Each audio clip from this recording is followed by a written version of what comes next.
As always, jam-packed inside Lambeau Field for Packer football, and they're hoping to celebrate a berth in the postseason with a win today and help from the Carolina Panthers, who will be taking on the New York Giants. Jim Mora in his first year as head coach with Seattle. Coached for 3 years, of course, in Atlanta. His first season there, leading them to the playoffs. And the playoffs for a second time is where Mike McCarthy would like to be.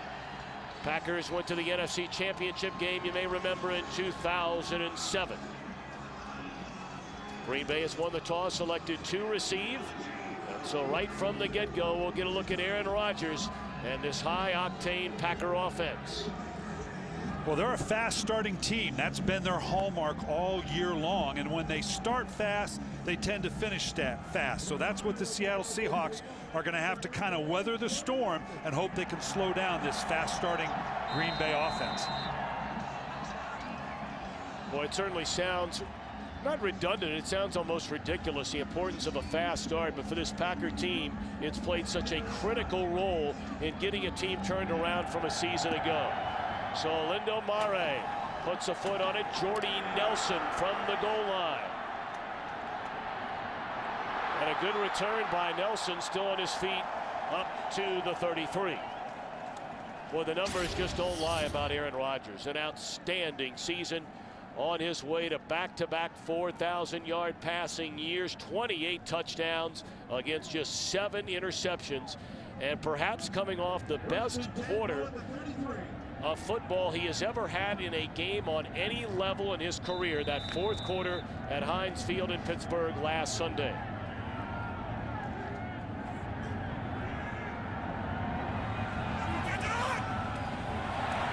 Free play, and Rodgers is thrown to the deck, but this appears to be a penalty that will go against Seattle. Brandon Mebane jumped a bit early. Offside, 90. Defense, 5-yard penalty, still first down. Of course, the officials trying to stay warm today. Brian, down in their locker room before the game, wearing the same attire scuba divers wear. Well, we need some of that. I don't know if it would look as good as they do right there. That's a good look. But they are definitely going to stay warm with that gear. So a 5-yard penalty. It's 1st and 5 for Rodgers and the Packers.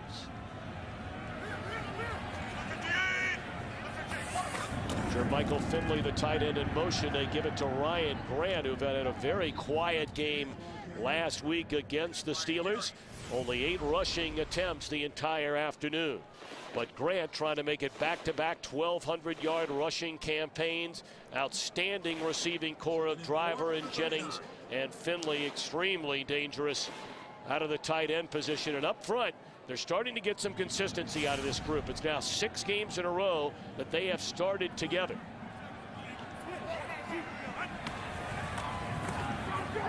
Rodgers' first throw. A tough one for Donald Driver to bring in. It'll bring up 3rd down for Green Bay. Defensively for the Seahawks, Kearney, Mebane, Cole, a former Packer, and Lawrence Jackson up front. Of course, they've been out with Lofa Tatupu since very early in the year, although David Hawthorne leads the team in tackles, has played extremely well, and a tall challenge for this Seattle secondary today. No longer.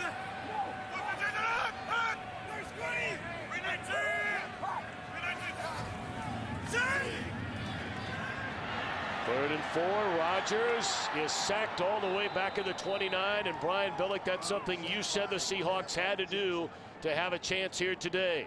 Well, and they emptied the backfield on that play, leaving them only with their 5 interior linemen. And you can see here, right in here, they've got it on the edge. They release. They're not helping. They're obviously confident against the Seattle Seahawks group, who quite frankly really haven't pressured real well so far this year. But with just a 5-man protection scheme, they may need to keep somebody in to protect Aaron Rodgers. Only 27 sacks the entire year for Seattle defensively. 11th among all NFC teams. Well, Jeremy Kapanos puts the left foot on it. Very short punt that takes a favorable roll and bounces out of bounds at the 32-yard line. Well, you go all the way back, of course, to 1998. And in the 6th round, the Green Bay Packers chose Matt Hasselbeck out of Boston College. 3 years later, they traded him to Seattle. And you see the first 5 years of his career, 20 games over 500, only missed 6 games, but has certainly been bit by the injury bug. A back, a rib injury over the last couple of years, and he's playing with a tender throwing shoulder.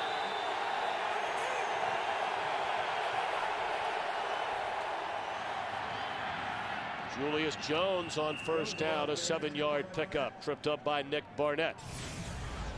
Seattle plays today without Nate Burleson, missing a 2nd straight game with an injured ankle. We'll see a lot of Justin Forsett out of the backfield as well today, along with Julius Jones. And up front, Locklear, of course, moving over to the left side, replacing the 9-time Pro Bowler Walter Jones. Ray Willis again starts at right tackle, and they flip-flopped the center and the guard last week. Screen to Julius Jones. Lost his footing, preventing him from getting a first down. The Green Bay Packers playing in the 3-4 again today without their nose tackle Ryan Pickett. B.J. Raji gets the start. A pair of rookies in their linebacking core, Brad Jones and Clay Matthews, who leads them with 10 sacks, and Charles Woodson, arguably the NFL's Defensive Player of the Year. 3rd and 2, and Jones slips off one tackle and appears to have enough for a first down. Both teams, just in their first 2 series, are beginning to roll players through. They want to challenge these 2 defenses, try to keep them out of any kind of rhythm, get them guessing as to what it is they're facing on any down and distance.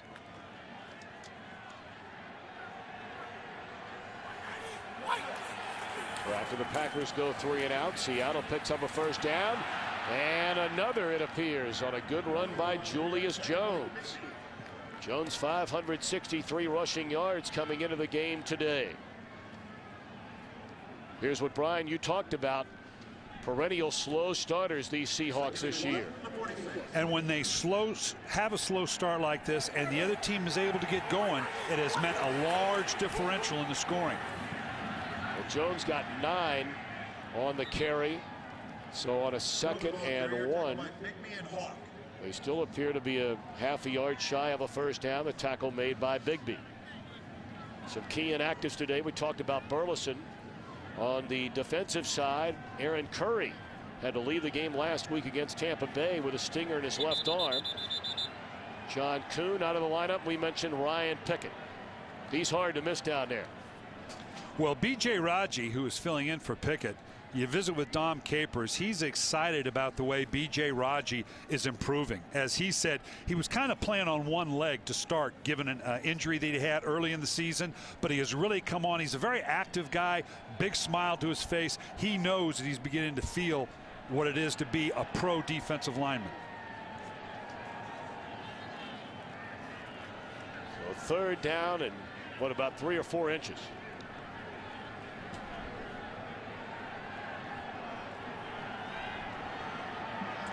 Matt Hasselbeck likes a high-tempo offense. He likes to keep a rhythm.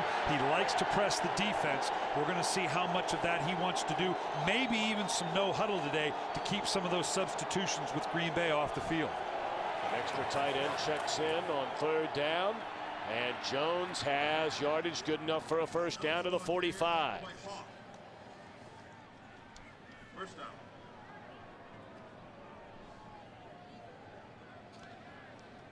You know, Greg Knapp has made substantial changes to the style of play of the Seattle Seahawks. Very much wants more of a vertical game, and we talked about earlier, they need to see some of that vertical game today against this good Packer defense. Justin Forsett checks into the game for the first time, and a good pickup on first down as he rolls his way inside the 40-yard line. Forsett has seen significant playing time and has certainly made the most of it. And Jim Mora told us yesterday he'll get a lot of playing time over these final 2 games. Well, there are some that even said that he ought to challenge Julius Jones for the starting spot. Now, most of his yards came on 2 games. He had big games against Arizona and St. Louis, but he's a nice changeup back to go with Jones.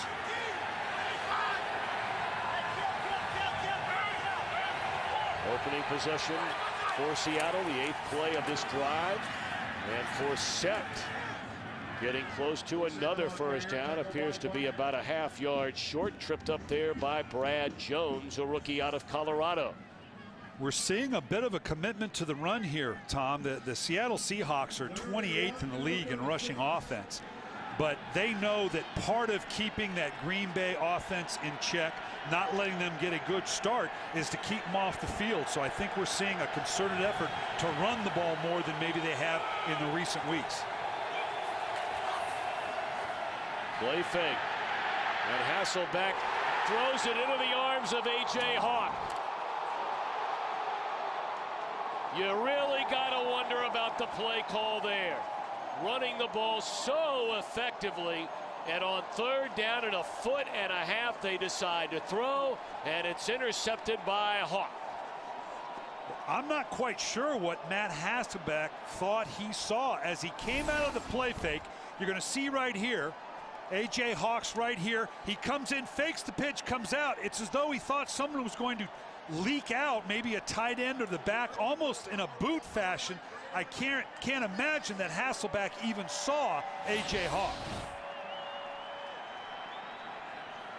It's now 34 takeaways by this Packer defense. Boy, and right now he just knows, what are you doing? I can't hurt my team this way.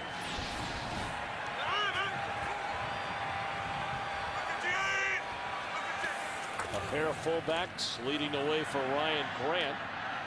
And Grant picks up 3 yards inside the 35 down to the 32-yard line.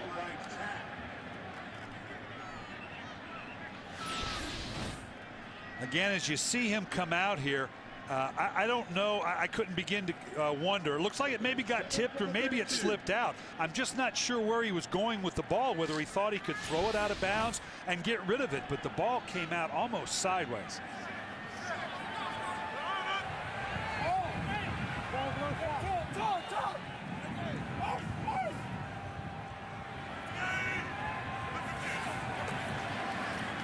Four-man rush. Donald Driver inside the 20. That's a first down. Donald Driver just 37 yards from his 7th 1,000-yard receiving season. He is Green Bay's all-time receptions leader. Donald Driver here in the slot right here. He just runs a little quick out. He's one of the first options. And right now, look at this. We got 1, 2, 3, 4 guys trying to bring this 11-year pro down, and we'll get a 5th and 6th guy there for good measure.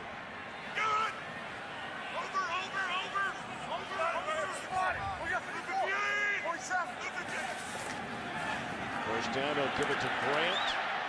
Ran into his own man, Josh Sitton.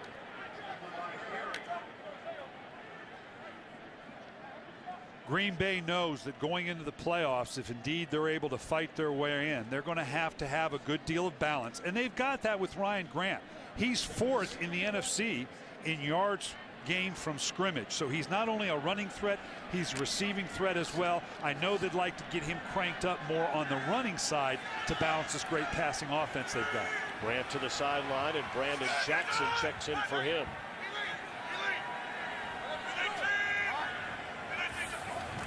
Blitz coming.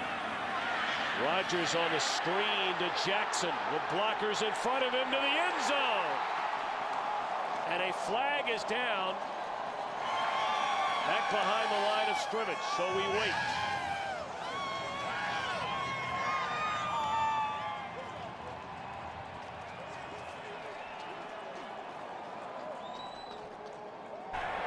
Personal foul, roughing the quarterback, 97 defense.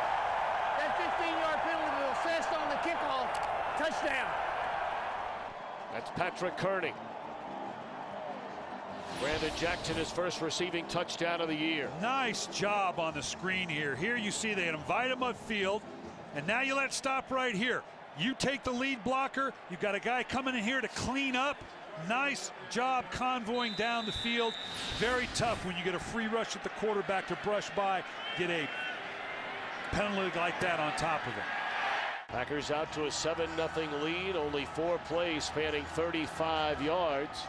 following the interception by A.J. Hawk.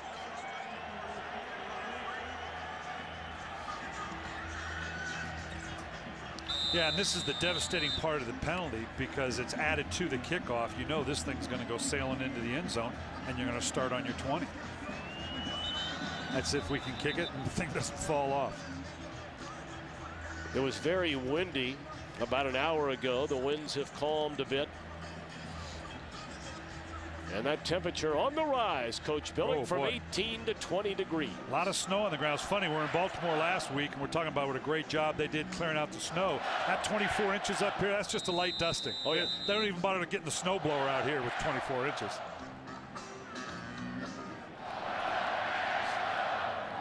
Well, Crosby does indeed hammer one.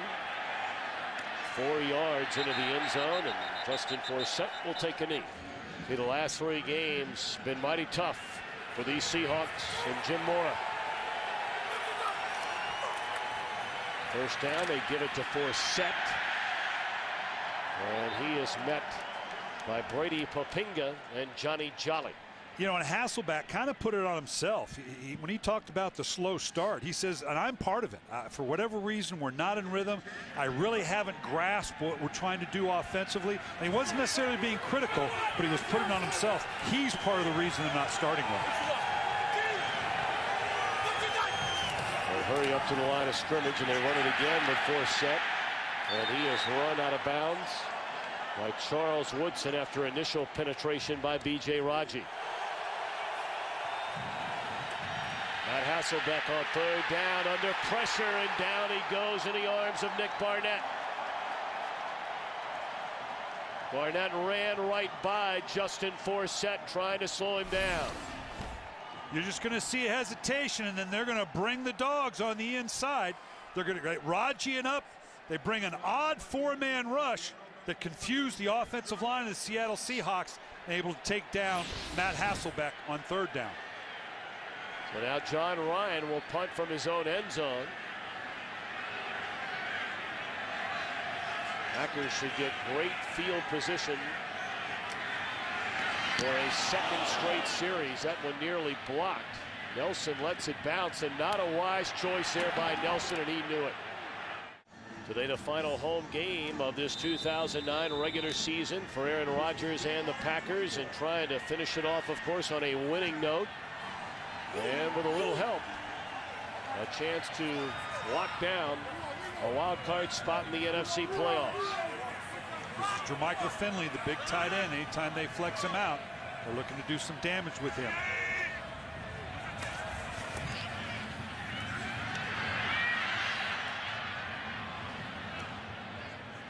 Second and 10.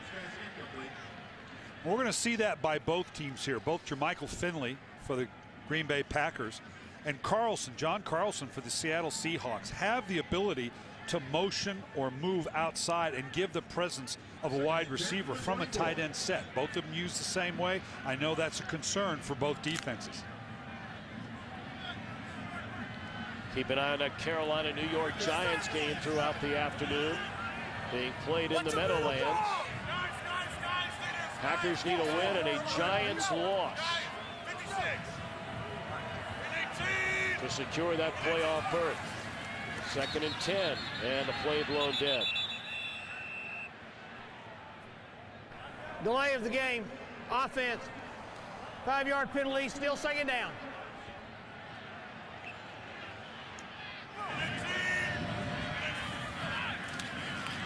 Second down and a ton for Rodgers, and he is sacked for the 2nd time today. The first man there, Corey Redding. Lawrence Jackson, Patrick Kearney came in to finish him off, but Redding, the man who did the damage, and now a late flag comes in the secondary. Again, now what we're going to see is a release Illegal by Ryan contact. Grant. 57, defense. 5-yard penalty, automatic 1st down. Wow. And what we see here is with no tight end in, no running back. Again, now this is twice we've left a 4-man rush against a 5-man line. The Packers lead the league in giving up sacks, and they've got given up two already in this 1st quarter. They've got to start thinking about leaving the tight end or the back end, particularly in a spread out formation, to give a little help to those edges of their offensive line. Well, they told us David Hawthorne was charged with that penalty. I have a feeling it was Jordan Babineau deep in the secondary because that's where the flag came from. But nonetheless, it takes away a sack, which would have been a 3rd and 30, and turns it into an automatic first down for Green Bay. And that's, as we said earlier, this has been the one Achilles heel for the Green Bay Packer offense. They're so efficient. Aaron Rodgers is having such a great year.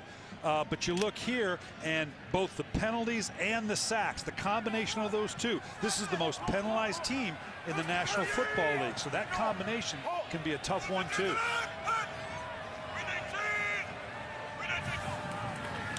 On 2nd and 11, better protection this time, but the football comes out of Rodgers' hands. He picks it up and then throws incomplete with an eye on Corey Hall. Extremely fortunate was Aaron Rodgers to get that ball back.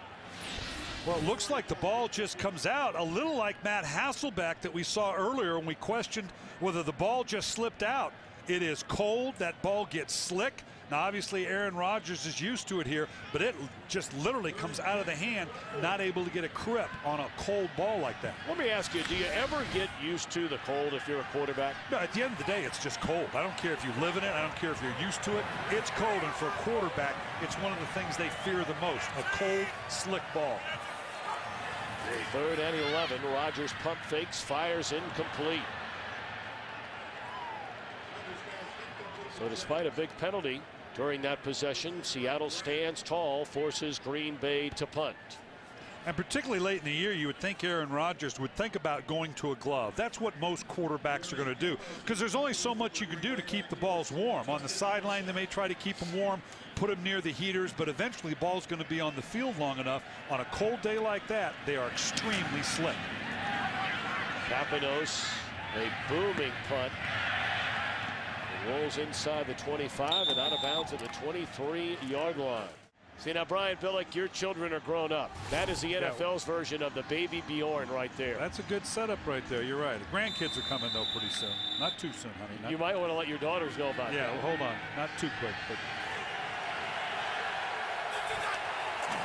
First down for the Seahawks, trailing 7-0.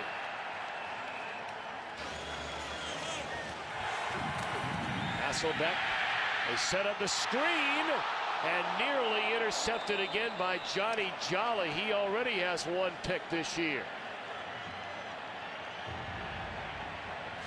This is a nice job by Jolly right here as he comes in on the rush. There's a sense that the defensive lineman knows, I'm getting home, wait a minute, it's too passive.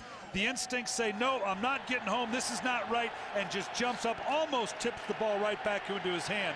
That's a nice athletic move for a big man like that. And he is a big man, 6'3", 325 pounds. 3rd down and 12.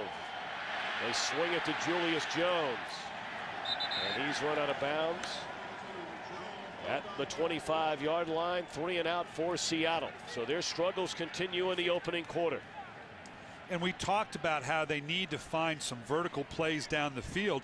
It's a big part of what they're supposed to be able to do, but they're not a very explosive team. For a team that stresses as much, they're the second half or the second division, so to speak, in terms of generating big plays. They haven't taken a shot down the field yet. Good punt. My, what a punt by John Ryan. And a fair catch signal for the 27 by Nelson. 2:38 to play in the opening quarter from Green Bay. A belated Merry Christmas to all of you. Hoping you're having a wonderful holiday season and an early Happy New Year's.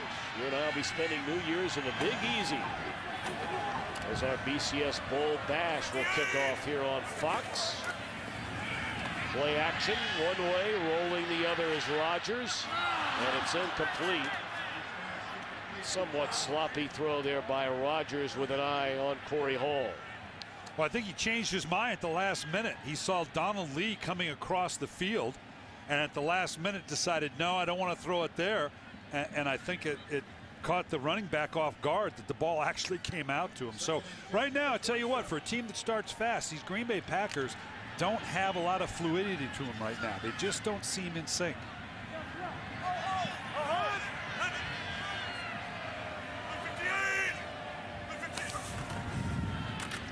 Ryan Grant, and not much there.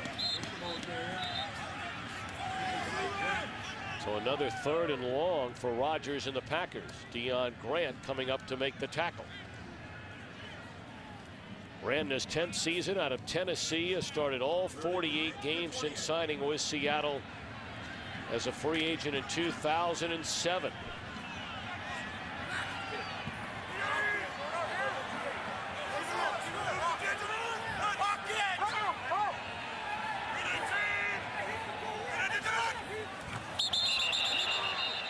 A lot of bodies moving.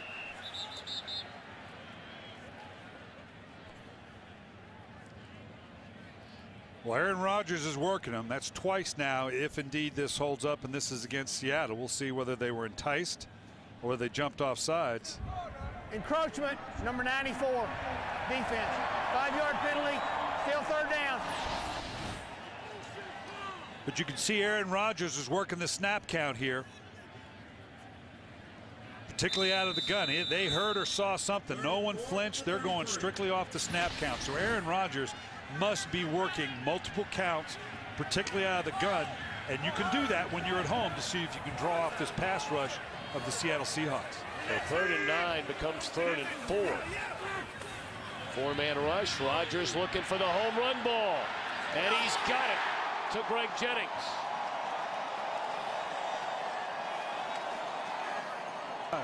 That's just a great, this is quite a call on 3rd and 4. And now you can see in here, he waits. This is timing. This is timing. Looks off the receiver, or looks off the free safety to 1. And this is just that 40 and 5 relationship we talk about. Great job by Jennings keeping the defender on his inside shoulder, giving himself room to fade away to the catch. That's a beautifully executed fadeaway deep ball. So over 1,000 yards again. Greg Jennings on the season. Timeout is called by Seattle.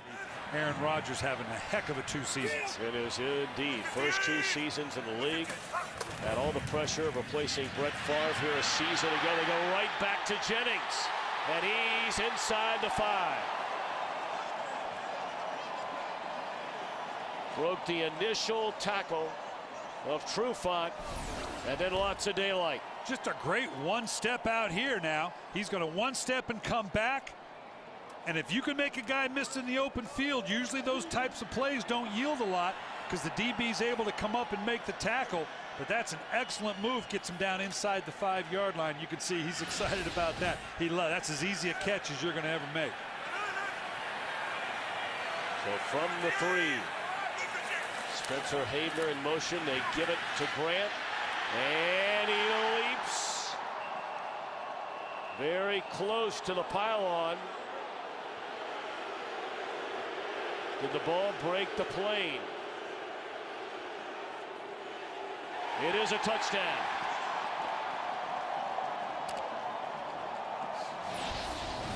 And the key is obviously as he reaches out here with the ball, is his body in the field of play, and does the ball cross the pylon or cross the goal line? Absolutely. All the elements there for a touchdown by Green Bay. Well, here we are again. Seattle, all their struggles, as you talked about, Brian Billick in the opening quarter, and a point after away from trailing 14-0. And you could tell the frustration in the Seattle's, the players and the coach's voice, because it's like we don't know how we keep ending up in this situation. Crosby out of the hold of Capanos, who took over in that role last week. So Ryan Grant, his 9th rushing touchdown of the season. You know, we talk about Aaron Rodgers, and last year the Packers 6-10, lost so many close games. And you know, when you're the quarterback, you get a lot of the credit when things are good. You take a lot of the heat when they're not. You further compound the fact that you're replacing perhaps the all-time greatest Packer of them all in Brett Favre, and you look at their numbers this year, almost identical. Well, you've got to give a great deal of credit to General Manager Ted Thompson and Mike McCarthy. They got a lot of grief when this whole thing with the Brett Favre went down. And you can see they had conviction. They believe they had their quarterback of the future of Aaron Rodgers. They let a future Hall of Famer leave That's a hard thing to do. The other part of that equation, in dishing him off to the New York Jets, they picked up an extra pick that turned out to be Clay Matthews. So you've got to give them credit now. No, okay, you've got yourself an outstanding young quarterback that's going to be here for a long, long time. We picked up an extra pick and a great outside linebacker who's going to be with us for a long, long time. You got to give credit to Ted Thompson and Mike McCarthy for their willingness to stick with their convictions and make the changes they knew they had to make. Rodgers on that drive, 2 of 3, 64 yards. And a bouncer is picked up by Lewis Rankin at the 15. And he is stopped at the 25-yard line. And that's where the Seahawks will put it in play. And we certainly hope that Urban Meyer, from a health standpoint, is okay. There's a completion made to Deion Branch out to the 43-yard line. Apparently that's why Coach Meyer is stepping down, and we certainly send our thoughts and prayers to him that he's all right. Seattle with a football, set to begin the second quarter here at Lambeau Field. Great to have you with us. Packers in front 14-0, and certainly keeping an eye on developments in the Meadowlands, where Carolina's added a touchdown to go ahead of the Giants 10-0. And again, for those of you joining us, a Green Bay win, a Giant loss, and the Packers are in the playoffs. Incomplete. Bert, thank you very much. Flags come down. And a second down carry by Justin Forsett. Illegal motion, 84, offense. That penalty's declined. Third down. And the penalty against Houshmandzadeh. And now a throw to Houshmandzadeh, and he's got it for a first down. Banged out of bounds at the 27-yard line. Nice throw by Matt Hasselbeck. It was. You're going to see a double move here. Houshmandzadeh down here at the bottom. Little subtle double move, just a stab to the slant, and then nice fall away catch to the outside. That's the kind of big play we alluded to earlier. They're going to need a bunch of those to get back in this ball game. Houshmandzadeh's 73rd reception of the year. And on first down, they give it to Forsett with daylight. And still on his feet, another first down to the 12-yard line. This is what Forsett gives them. He's averaging better than 5 yards a carry. He's very quick. And he's very quick. You can see right here coming up. Watch the way he can make a move and then jump step right back into the play. And it's got a little bit of burst about it. So a great 1-2 punch with Forsett and Jones. Forsett remains in there. Play action. He gets the football. And he picks up a couple of yards down to the 10. Met by Brandon Chiller.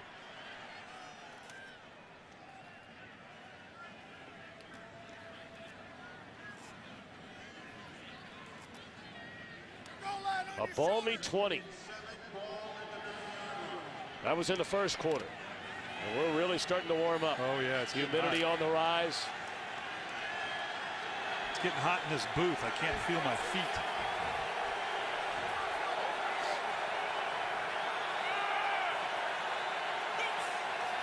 Second and 7. They give it to Forsett. And flags come down on the field. Big Johnny Jolly again on the tackle. Well, Jolly's a nice player. This entire defensive front has played well for Green Bay. Illegal formation, number 83, offense. He covered up the tight end. 5-yard penalty, still second down. Now you talk about Jolly. Ryan Pickett has been their regular at nose. B.J. Raji, you mentioned him, coach, and Cullen Jenkins. I mean, that quartet really about as good as any 3-4 up front of any team in the league. It does, and they base it out of the 3-4, and you throw in the linebackers, a Hawk, Barnett, Matthews, the young man Brad Jones that come in for Catman. This is a good, solid front seven. John Carlson, the tight end, split far to the left. And on second down, Hasselbeck steps up, and he will run it in slides at the 8-yard line.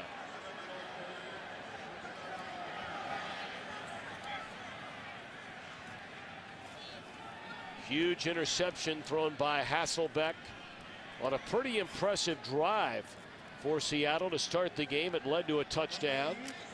Aaron Rodgers, a touchdown pass, and Ryan Grant, a touchdown run for Green Bay.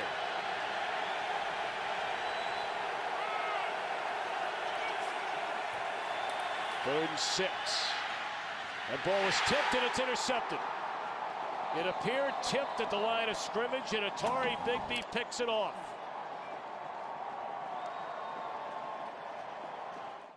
A big turnover right there by Seattle. Knocking on the door inside the 10. A tip pass into the arms of Atari Bigby. His 2nd interception of the year, and Green Bay with the ball at its own 20.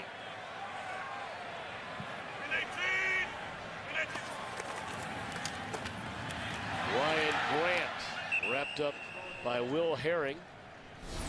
Double whammy. First, you're going to see the ball tipped by Jolly. So Matt Hasselbeck got his eyes on what he wants to do. It gets tipped, and then you come back and you can see here Hushmanzada slips at the top. Bigby then allowing to step in with just a bit of the redirection of the tip ball. A 1-2 punch that leads to Matt Hasselbeck's 2nd interception.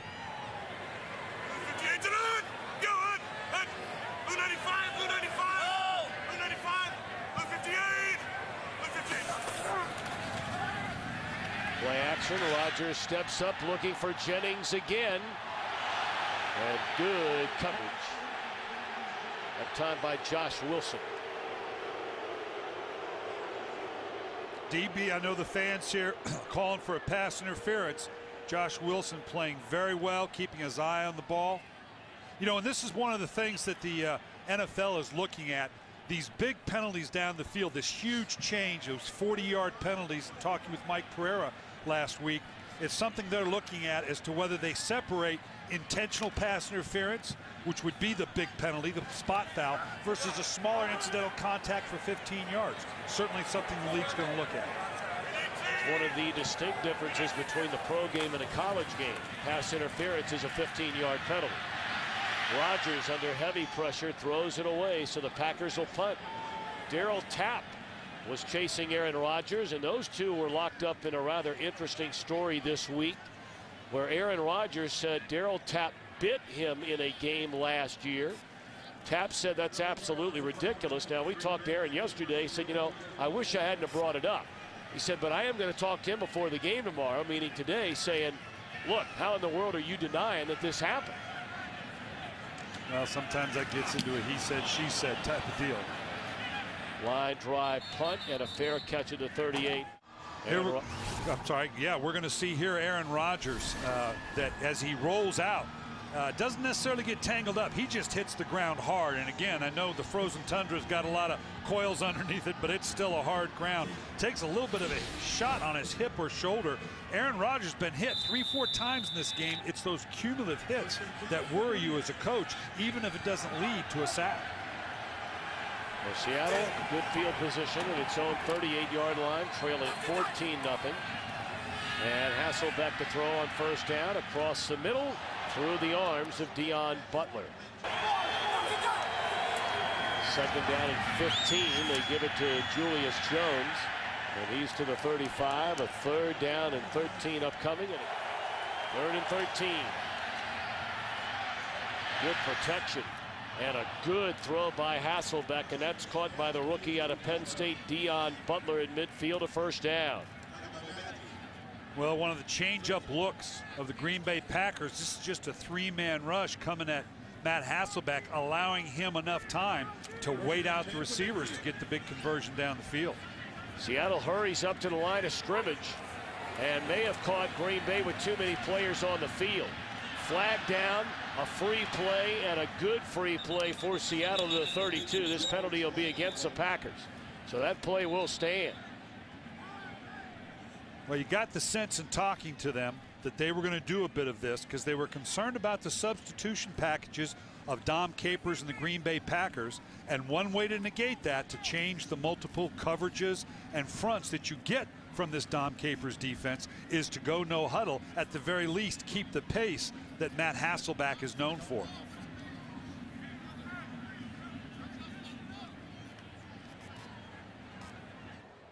Not sure what the official's trying to sort out here.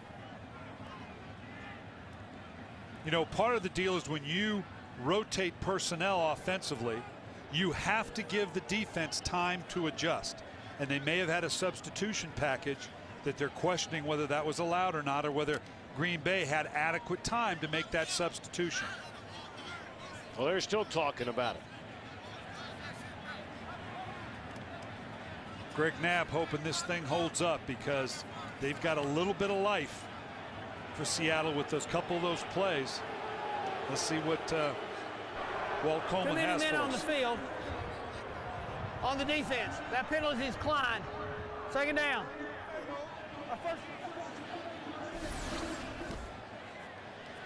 And again, you can see right here. There's just a whole bunch of folks. And now did A.J. Hawk, and I can't see the others, but a whole bunch of people trying to get off the field as Seattle was trying to run people onto the field.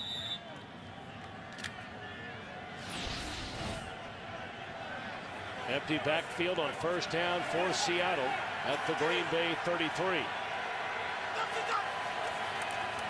Pump fake.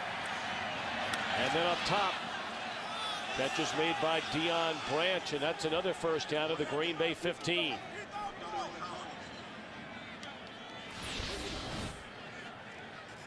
Same type of throw we just saw, just that pump, that double move we saw earlier to Hushmanzada. Here Branch does the same thing, stutter, gets to the outside, same type of throw for the big play down the field.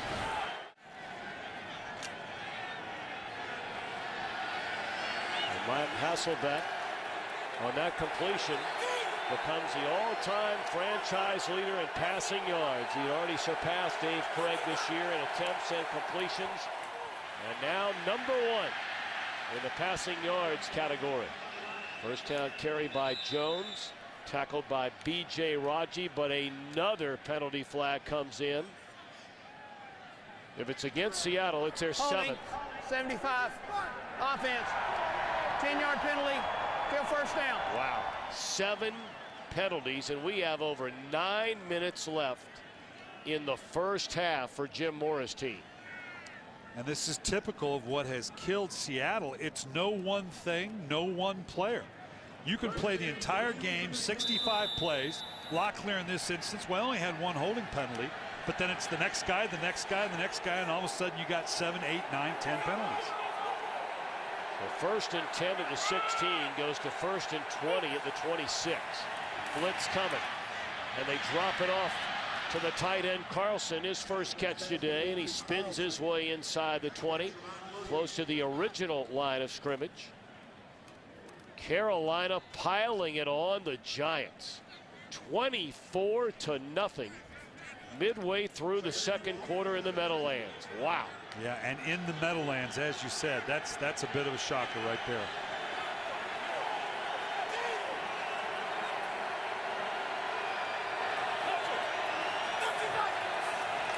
Short drop, slant, catch made by Branch, a couple of yards shy of a first down. And again, you give a lot of credit to John Fox and the Panthers. Third down and a yard. And what a play again made by Johnny Jolly. And Seattle is forced into a field goal try. And you always want to come away with points, but I'm not sure that a Seattle Seahawks team at this point doesn't need to capitalize on this field position. But they're going to be settled. They're going to settle with the 3 points and see if they can get back in this game on the next drive. Orlando Mares hit 18 consecutive field goals and make it 19. 14-3 following the field goal by Mare. We said he'd hit on 19 in a row, and that is a new Seattle franchise record. He has been one of the very few bright spots for this Seattle team this season. There's a place to be, Brian Billick. I thought you had pulled to get one of those up here in the booth. Yeah, we'd need one bigger than that. That'd be fine for me, but you're still going to be cold. Short kick by Mare. Jordy Nelson from the 9-yard line. And Nelson still on his feet. Up to the 33. Play fake to Grant. Rodgers looking down the field for Greg Jennings. Slightly overthrown into double coverage. And it looks like One of the defenders is down on the play. That's Josh Wilson. Double whammy on Josh Wilson as he comes in. You're going to see as he goes up into the air. First, he kind of jolts the knee a little bit. I'm not sure if that's the case, but I want you to watch how hard he comes down on his hip. Right there. Really banged it, and I think that's probably what he's feeling right now. Wilson trying to move around on that Seattle sideline. And hand it off on 2nd and 10 to Grant, and Herring steps into the hole and stuffs him after a 2-yard gain. Kelly Jennings, a starter early in the year when Trufant was hurt, replaces the injured Josh Wilson. Trufant was on PUP for the first 7 games, so they do have some experience here with Jennings to come in for Josh Wilson. Seattle's playing pretty well. I tell you what, Green Bay has yet to get into any real rhythm offensively, even though they're up 14-3.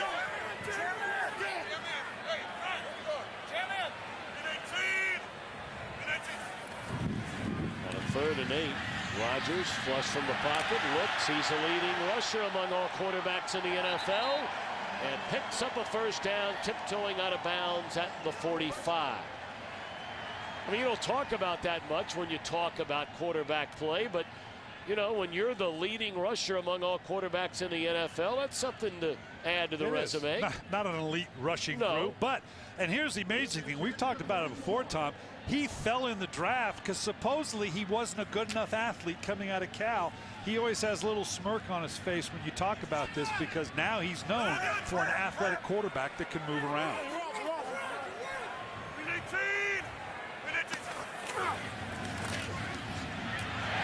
Ryan Grant is off to the end zone. Touchdown.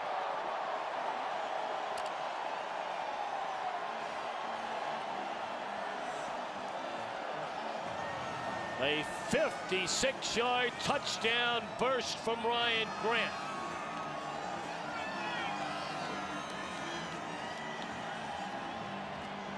Ryan Grant's not known for his big explosive plays, but he's had one in each of now. This is the 3rd game that we've had of the Green Bay Packers, and he's launched one off in each of those 3 games. So this is the kind of impact in the running game that Mike McCarthy was hoping for. They had a 61-yard touchdown run, the first play from scrimmage against Chicago. A 24-yard touchdown run against the Steelers. And now 56 big ones to go up 21-3. You can see he just gets into the body of the line, and we've talked about it many times. You bring those extra people down into the box, and if you don't take care of your gaps and have gap integrity, you end up putting a whole bunch of folks in behind the running back. And Aaron Rodgers, I tell you what, he knows exactly. Aaron Grant into that 2nd level.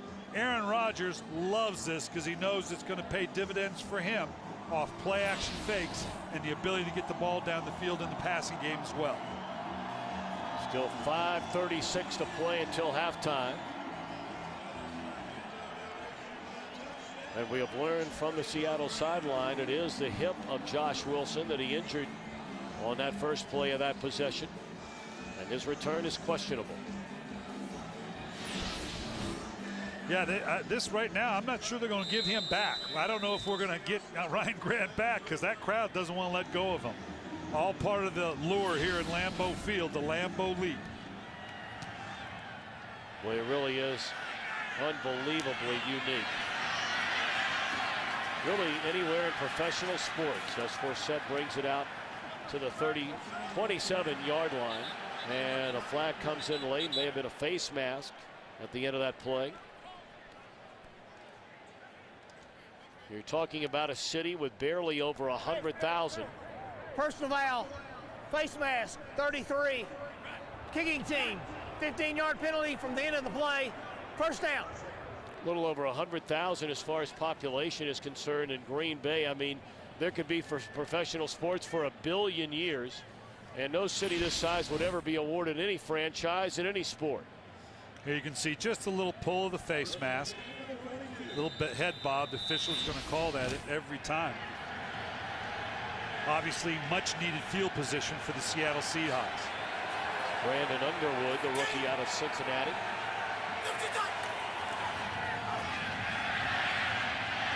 And before Hasselbeck even turned around, he was under heavy heat from Brad Jones. It's been pretty ugly for the Seahawks again. 2 interceptions by Hasselbeck. A critical one on a good drive, their first drive of the game. And they've hit a couple big plays to the outside, to Branch and to Hushmanzada, and I'm afraid they're going to need more of that. I'm not sure you're not getting now down 21-3 to the point of the game, even though it's in the second quarter. Maybe fold up the game plan and just start having at it now.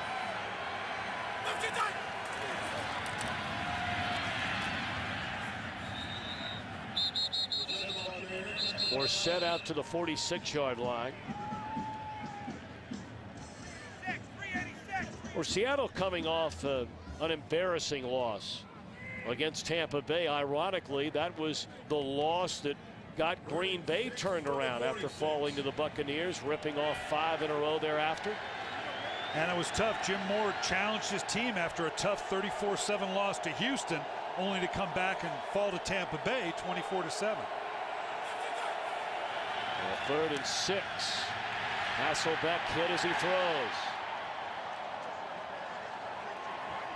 And some jawing going on down there. Nick Barnett with one of the offensive linemen. I don't know if it started with Hasselbeck and one of his teammates came in his defense.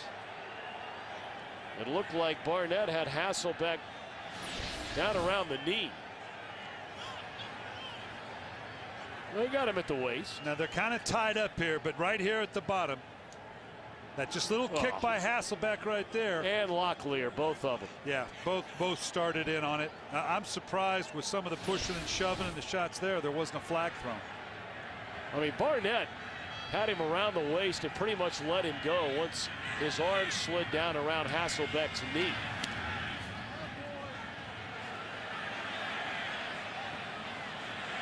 That one rolls into the end zone, so with 4:38 to play until halftime, 4:37 and 2 timeouts. Green Bay gets one more crack at him.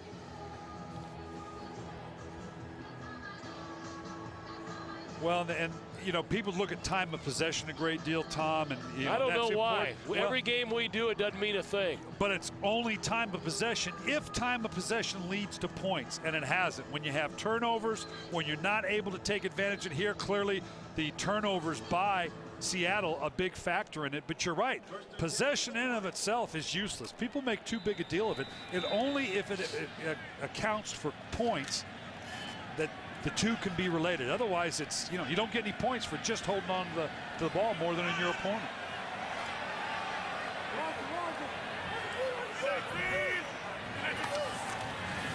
They're running on first down. Amon Green, the Packers' all-time leading rusher, gets his first carry of the afternoon. Was signed in late October, was Amon Green. And then passed Jim Taylor for most rushing attempts, and finally passing Jim Taylor for most rushing yards.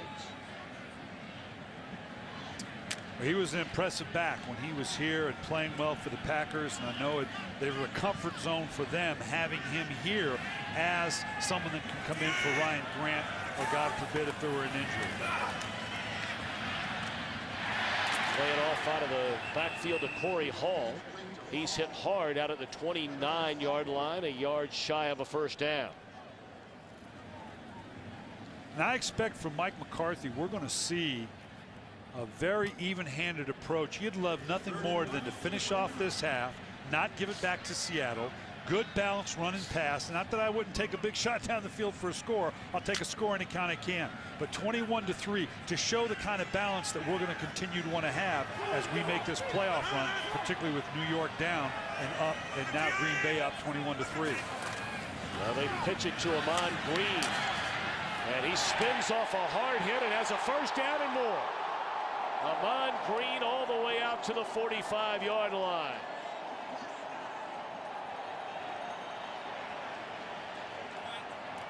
It's just good hard running by Ahman Green. I mean, it's a well-designed play, and they're going to get off the right side here. Just going to work in a zone play. Then he's going to end up cutting it back. And not so much as a cut as just staying alive as he comes in here. Good contact. No one's wrapping up. Everybody's trying to get a knockout punch here. No one's wrapping up on the big back. Just good physical, good pad level, kind of physical kind of running game you love to have, particularly if you're the Green Bay Packers. Quick throw by Rodgers to Donald Driver, and he's to the Seattle 48-yard line. Well, will the Packers let it run down to the 2-minute warning? It appears they will, as Rodgers makes his way to the sideline. And we've just seen on that last play, you get the running game cranked up. Now all of a sudden you can play action off it just like we saw the last play. Opens up a whole world for the Green Bay Packers. 2-minute warning. Going to look at some of the leaders offensively for Green Bay. Not a great game for Rodgers by any stretch of the imagination. Ryan Grant already 73 yards rushing and has one more rushing attempt in this half than he had in the entire game against the Steelers last weekend. On a 2nd and 3. Rodgers throws incomplete to Jermichael Finley. We've not heard from him today. I think Rodgers expected to be Finley maybe a yard one way than where he turned out. And you're going to see Finley. Finley's all the way in here, and he expected him to break, I think, not turn so far out. See, he jumped to the outside. I think he expected him to just spin and sit into the hole, and that's the kind of thing that a veteran like Aaron Rodgers will get his coached his young tight end up to do.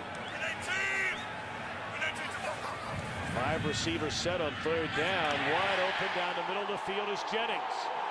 Inside the 20 and all the way down to the 10-yard line.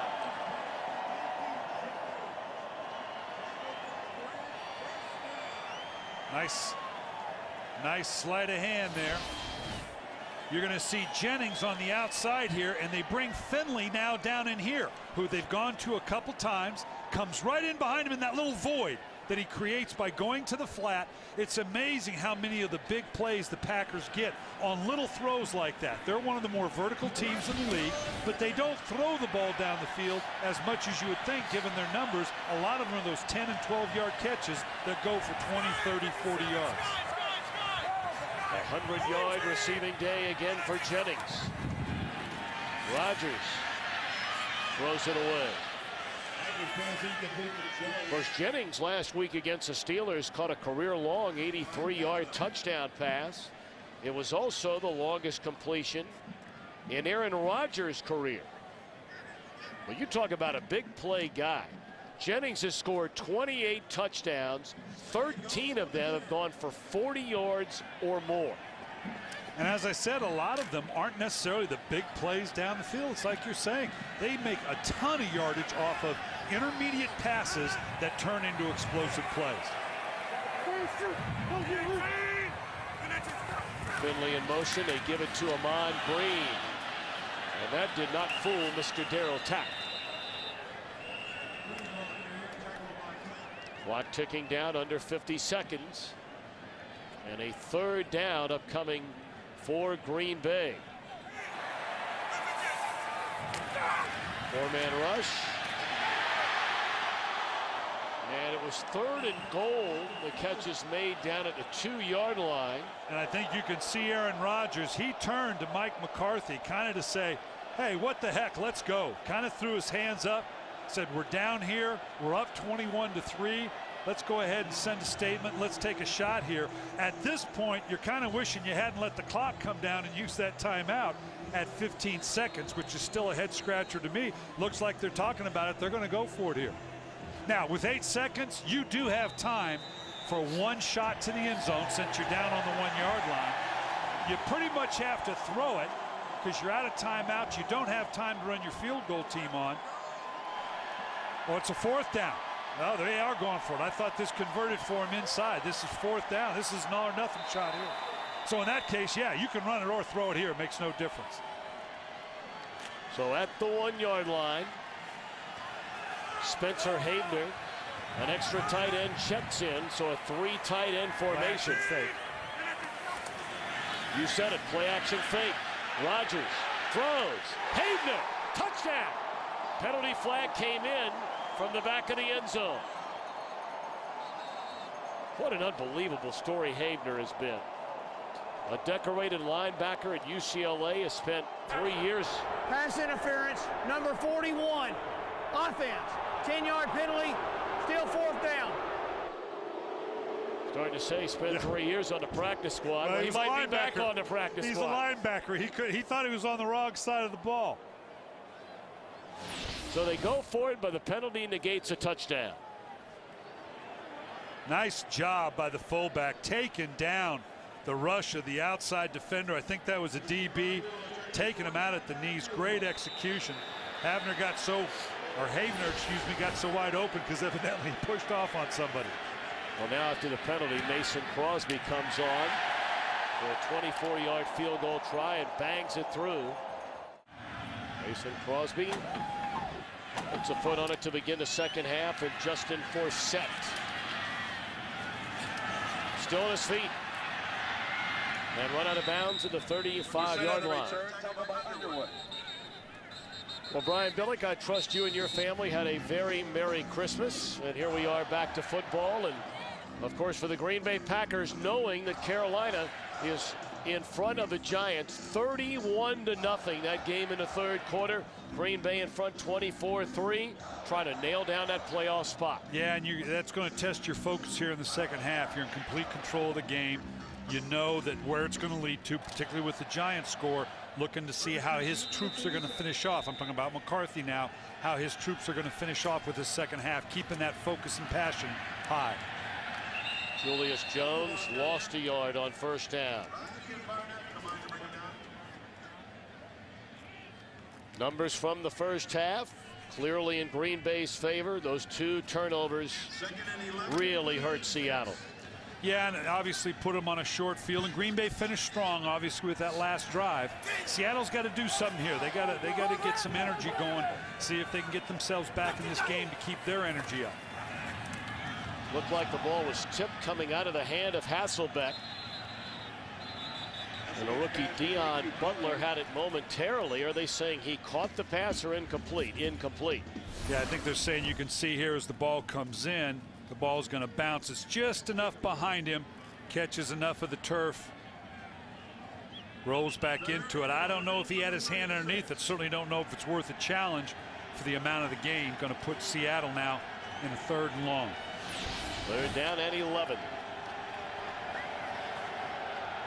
This is not a strength of the Seattle Seahawks. They're 26th in the league in 3rd down conversion. 4-man rush.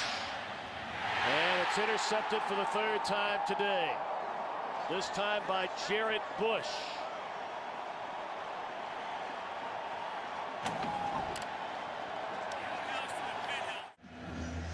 Both quarterbacks have been under a lot of pressure in this game today, especially Matt Hasselbeck. Hit as he threw there a moment ago, and that pass turned into his 3rd interception of the game. First possession for Green Bay in the second half, and Ryan Grant for a couple of yards. Well, 2 components. First, you're going to see Clay Matthews coming off the edge here, really putting pressure on Matt Hasselbeck.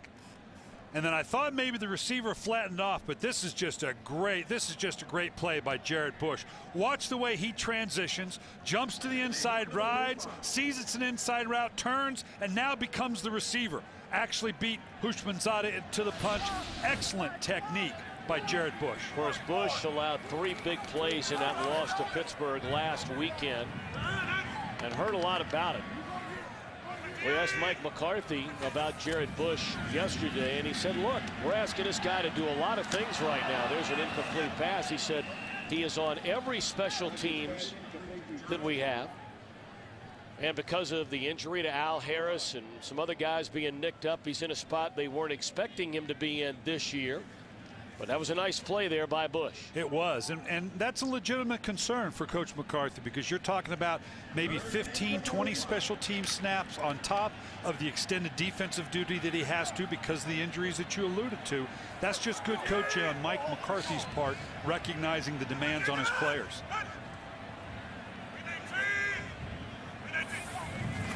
Third down and 8, blitz coming. Rodgers gets it away. Jermichael Finley inside the 20, dragged down into 17.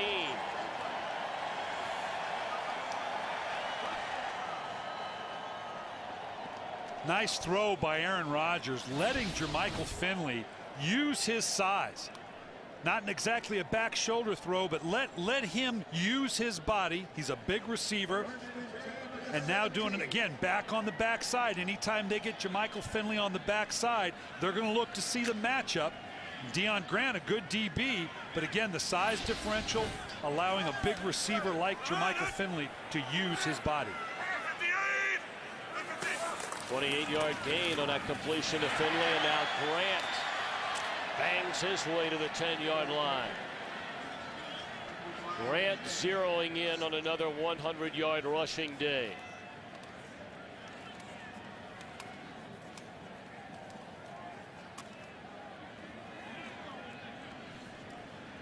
See the 11 rushes today for Grant after getting a total of 8 carries against the Steelers last week. And that game turned into a track meet. So sometimes it's easy to get away from the run because you know what you have to do to keep up with a very hot offense, which was the case in Pittsburgh.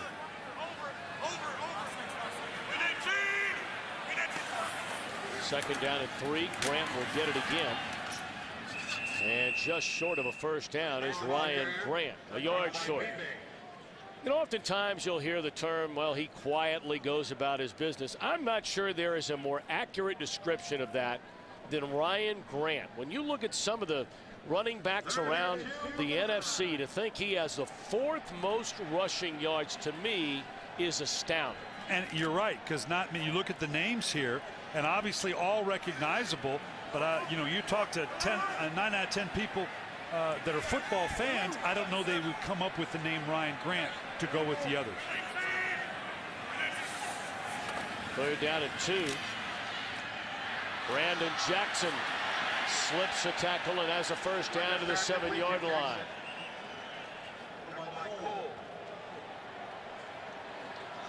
Broke the tackle of Leroy Hill. And Aaron Rodgers has proved so effective in 2 key areas: third down conversions and red zone efficiency. The ability to not just be efficient, I should say, but not turning the ball over in the red zone, which is a huge part of being successful. But those are 2 critical areas that tell you about the caliber of this young quarterback.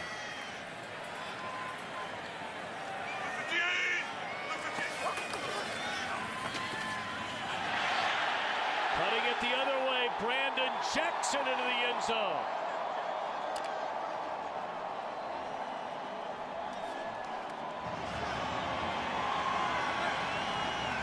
So Jackson has his first receiving touchdown of the year in this game. Now his first rushing touchdown of the season.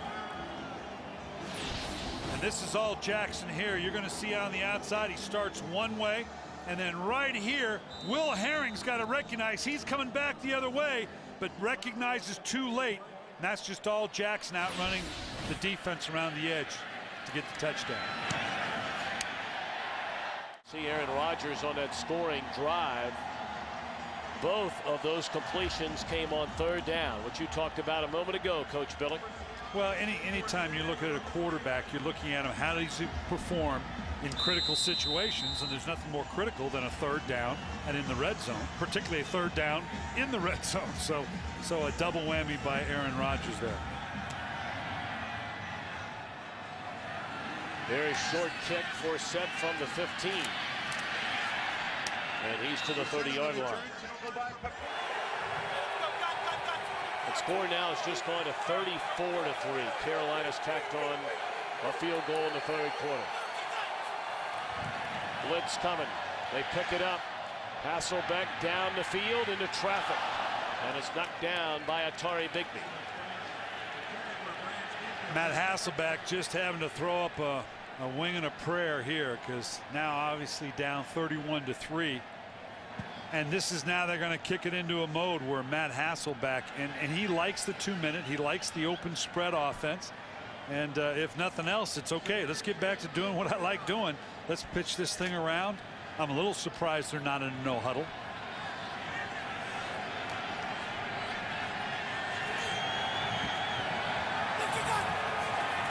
Second and 10. They hand it off to Forsett, and he picks up 2. High snap on third down. That had no chance to be anything but intercepted. Thrown into triple coverage, and Atari Bigby has his second interception of the game. Atari Bigby had 1 interception all year long. He has 2 of them today. And Matt Hasselbeck in back-to-back games has thrown 4 interceptions. Quick slant on first down to Greg Jennings. That's a gain of 9. Actually, it starts out pretty good protection. They're going to bring a stunt back here on the backside. Seahawks do a nice job picking up, not under duress, but it's a flat throw down the field. And you can see he's going to too flat, comes out too hot, and Bigby, who's in behind it, kind of just gets a freebie. Just be in the right place at the right time. I actually say it's 2 games in a row, 4 interceptions. Seattle Seahawks still trying to figure out why it is they're not playing well.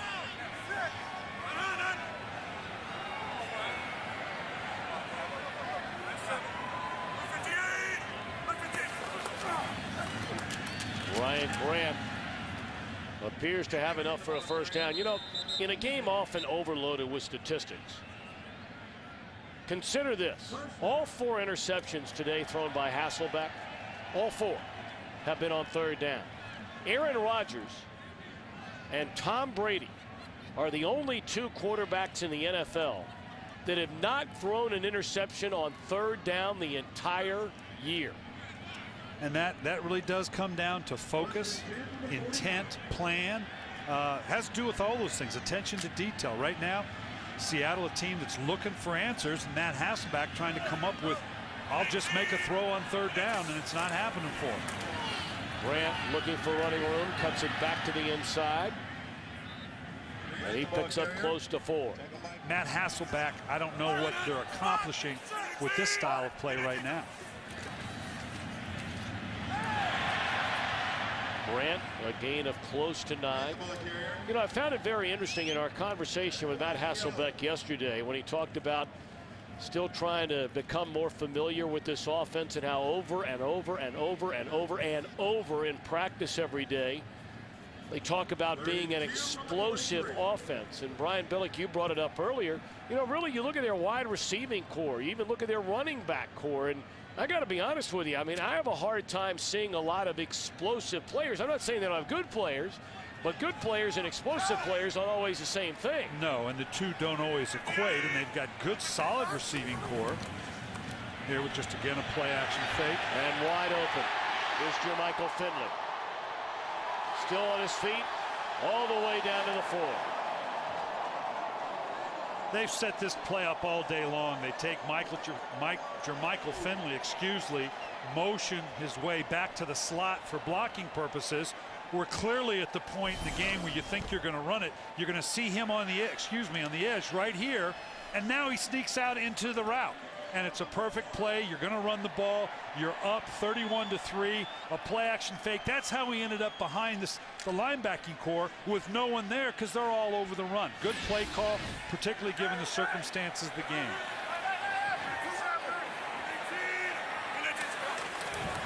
Jackson still on his feet, and for the 3rd time today finds the end zone.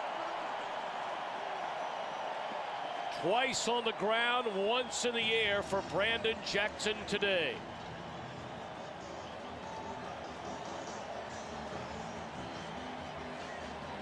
No, he gets his Lambeau lead now. This is the best part. We hadn't had one all year. Yeah, I know. And what a great opportunity for a young man. You can tell by on the smile on his face. He's excited by what's going on today. 3rd year out of Nebraska. He knows what it is to be a big part of a big-time program and exciting, but for him, this is something special when you're a young pro like that. Point after good. A career day for Brandon Jackson. He had 2 touchdowns in his NFL career, 1 in each of his first 2 seasons, both of them rushing the football. Today, 3 touchdowns, 2 rushing touchdowns, and his first career receiving score.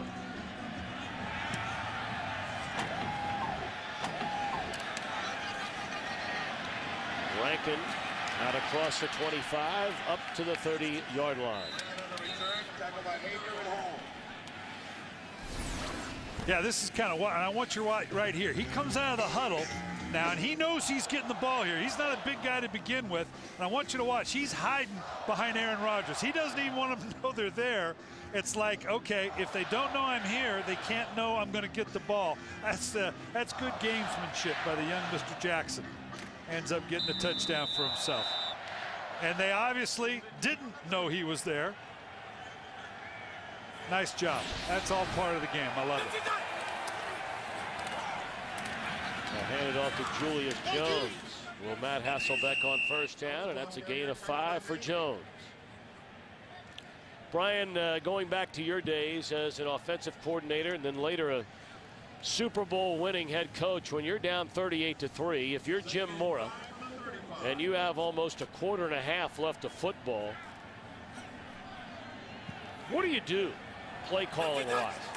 Well, they're obviously going with the basic game plan that says, let's just get a score. Let's just try to show that we're a professional football team, can get through a series without making a mistake, without getting a penalty, can convert on 3rd down. I mean, you never say the game's out of reach, but you're down 38-3, which would say, okay, go no huddle, throw the ball up. But you've tried that, and you've thrown 4 interceptions. Let's try to look like a professional football team right now and see if we can go the length of the field and score. Well, they get a first down. At their own 40, Hasselbeck out of a shotgun. And the catch is made by Hushman Zada.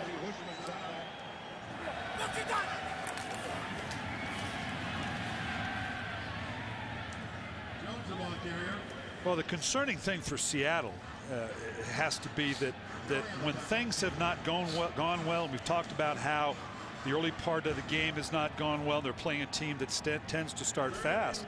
When they get beat big time. They lost to Tampa 24-7, Houston 34-7, Minnesota 35-9. When it doesn't go well, it doesn't go well, and they not only get beat, they get beat big. Julius Jones with a first down rush. And dropped by Nick Barnett to the 42-yard line. Now they've got a nice drive going here. They're showing the ability to kind of sustain things here. Continue to run the ball. They may get a play action fake again to get a big play down the field, particularly if you get the running game started, to give you that opportunity. Most big plays come off play action fake.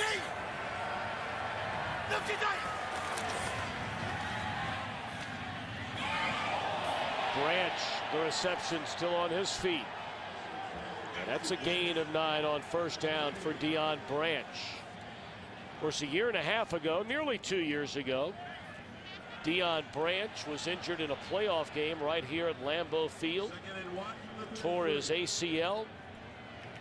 And it rolled into the beginning of last year when he missed the first 8 games of the season. He's made it all the way back. Forsett to the open field. And he has a first down to the 22. Now on the flip side of this, Mike McCarthy has to consider, okay, looks like we're into the playoffs. We've had a great game. We're playing well. But again, it's about the finish. We got better than a quarter and 2 minutes to play. How are we going to finish? Are we going to let our focus, we're just going to let this thing limp along and finish, or are we going to finish strong? Because there is a carryover into next week and into the playoffs. Hasselbeck lays it off out of the backfield to Forsett. And he's to the 19-yard line.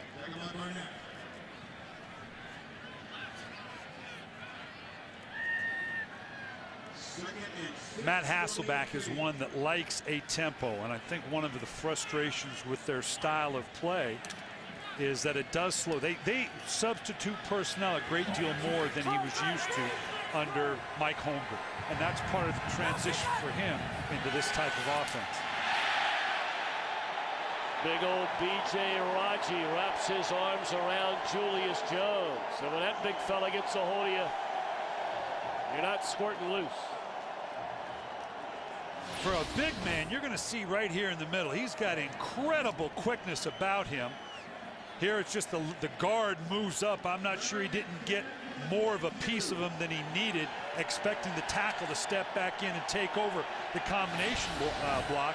Raji's got great pop and quickness for a big man. 3rd and 10. Blitz coming. Matthews couldn't get there, and the pass is incomplete. Olindo Mari looking at Jim Mora, and Jim Mora says, no. We're going on 4th down. Not down 38-3. You got to give your offense a chance to keep it alive.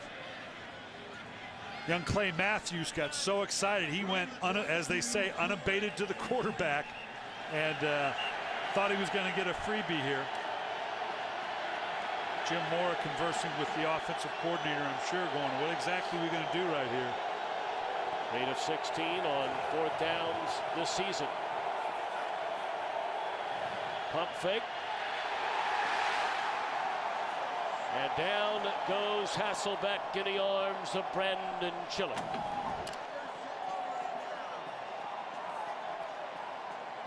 Well, Hasselbeck is hot. Chiller's coming from the middle. Now you pull the ball down. Excuse me. Chiller's over in here. He was looking for a double move. It obviously wasn't there. He had to pull it back down, go to the other side, and on a 3-step drop, that usually leads to disaster. You don't have that type of time, particularly with a stun on the inside. Looked for the double move to start at the top. Was upset. Looked like he was upset with the official. Was looking for some type of pass interference or holding call and didn't get it. Well, the afternoon is over for Aaron Rodgers with a 38-3 lead. They'll give it to Matt Flynn.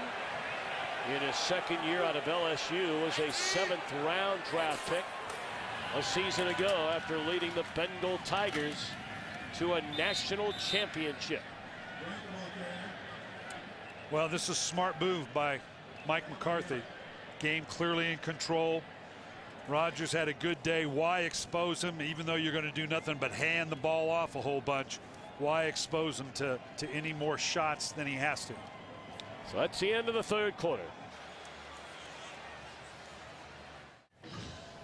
Well, right from the get-go, it's been all Packers today after that very early interception on what was a pretty good-looking opening drive for Seattle. And now Matt Flynn will quarterback this final quarter from Lambeau Field in this 2009 regular season. Flynn, short drop, fires a strike to the far side to Donald Driver. I'll tell you one thing about Flynn, and had a chance to see him in college, including that national championship win over Ohio State. This kid's a winner. I mean, I don't know anything about playing quarterback in the NFL. Brian Billick, that's what you know. But well, this kid is a winner. I know to a degree. If I knew better, I wouldn't be up here in the booth with you. But Mike Flynn, Flynn, Matt Flynn, this is valuable time, Tom. This gives this young man a chance to actually play and get some experience.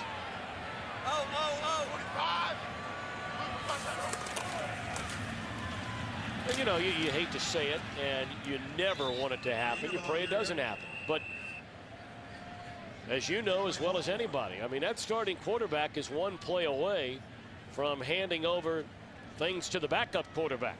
And this type of time, you can't be had anyplace else. You can only get so much done in practice.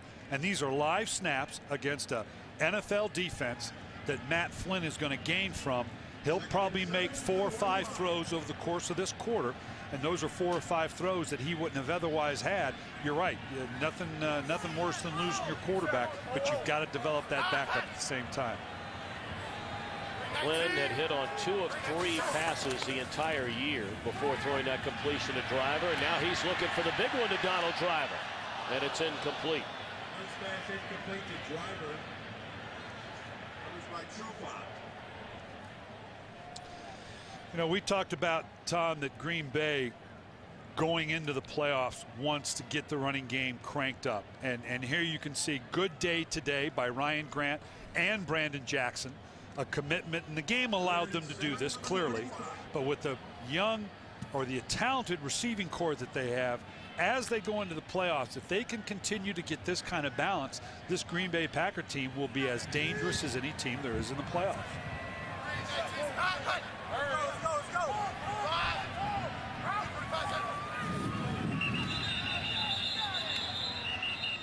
Not sure they got that one off before the play clock expired. False start, number 65, offense, 5-yard penalty, still third down. Now, Brian, I got to ask you a question here about the comment you just made and the ability to run the football. When last week they pretty much said, we don't even know what running the football is in a game against the Steelers. And they rack up the big points, the big yards, but the bottom line is they get beat in a shootout because by throwing the ball all the time and all the big plays, they couldn't keep Pittsburgh's offense off the field. But they can throw the ball as well as anybody in the league. And if you can add a balanced running game to it in the right circumstance, it's an asset. The league has changed, there's no question. Flynn escapes trouble. And a first down catch by Jordy Nelson to the 43-yard line. That's a nice play by Matt Flynn. Didn't force the ball in, showed some athleticism getting out of the pocket. You can see here it begins to collapse around him. They're just going to bring in the rush from the outside from all quarters. Recognizes things are going to break down, flushes up and outside, keeps his vision down the field. And now this is just a matter of keeping the play alive. He recognizes his quarterback's in trouble. Keep moving, keep moving. Now come back and give him a target. Nice job by Jordy Nelson. Nice execution of a play by two guys that don't have a lot of time on the field together at the same time. Amon Green, a first down carry inside the 40 to the 38-yard line. You know, we've talked about it before, Tom. This is a young football team. And it's got to have, again, we talked about the job that Ted Thompson and Mike McCarthy have done. Look at, and these are good football. Aaron Rodgers playing as well as anybody in the game. Jennings, the young emerging tight end in Finley. We've already talked about the unheralded Ryan Grant. These guys are they're going to be together for a long time. So the Green Bay Packers have every expectation to be a playoff team, not only this year, but in the foreseeable future for a good long time.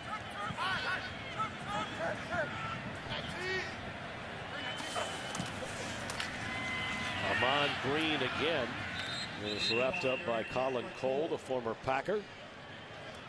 I mean, it's 4 years running. They've been among the youngest, if not the youngest team in the National Football League.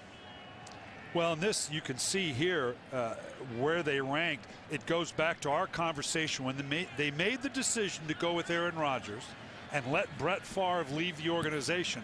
They knew the course they were on. They knew how young a team they were and what they were building for the future.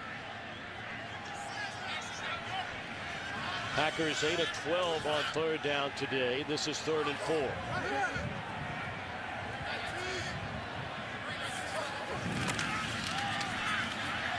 Flynn to Brandon Jackson. And he's very close to a first down depending on the spot. And I'm not sure you don't go for it here. And you know, in our conversation with Mike McCarthy yesterday, he said, look, we asked him about his kicker. In Mason Crosby, he had a 34-yard miss against Pittsburgh last week. He's missed a kick in 4 straight games. In 7 of the last 8 games, he said, look, I believe in this guy. And this isn't lip service. And he said, if I've got to kick a field goal tomorrow, I'm going to kick a field goal. And that may be what this is about. This is a long one. You might have been a case to go for it, but this may be a chance to give his kicker a little confidence coming in. There's confidence. 41-3 after that 52-yard field goal by Mason Crosby. Well, when they knew it was 4th and 1, we were watching Mike McCarthy on the sideline. And he looked at Mason Crosby, said, get out there, was pumping his fist, clapping his hands, said, go make one. We need you. And that's exactly the mentality, because going down the way, and when they get into the playoffs, they may need him. So it is a matter of building up the confidence and the ego of some of your players. And that's just good coaching, knowing that every member of this 53-man roster is going to be called on at some point during the course of this playoff run. And Crosby hammers one 2 yards deep in the end zone that Rankin will bring out. Unwisely so, dropped at the 15. 41-3 with just under 11 minutes to play. Been a rough first year as head coach for the Seahawks for Jim Mora.